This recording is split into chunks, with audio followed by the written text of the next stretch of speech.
গায়ের রং কালো হওয়ার অপরাধে নিজের জন্মদাতা সন্তানকে অমানসিক অত্যাচার করে মেরেই ফেললেন। অথচ 25 বছর পর আদালতের একটি ডিএনএ রিপোর্টে ওই বাপের কলিজা এক ঝটকায় গুঁড়ো করে দিল।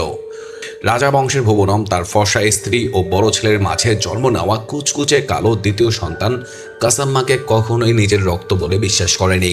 সারা জীবন তাকে অপয়া ভেবে অমানসিক নির্যাতন চালায়, যার নির্মমতায় এক পর্যায়ে অবুঝ বাচ্চাটি নদীতে ডুবে নিজের প্রাণ দিয়ে দেয়। নিজের সন্দেহ সত্যি প্রমাণ করতে মৃত্যুর মুখোমুখি এসে ভুবনম সেই মৃত ছেলের কবর খুঁড়ে তার হাড় আর দাঁত উপড়ে এনে ডিএনএ টেস্ট করায়।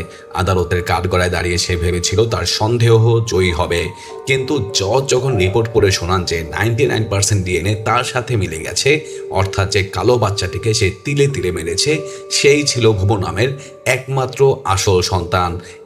এই শকিং সত্যি সহ্য করতে না পেরে আদালতে ঢলে পড়ে মারা যায় ভুবনম। কিন্তু আসল টুইস্ট তো ভুবনমের মৃত্যুর পর সামনে আসে।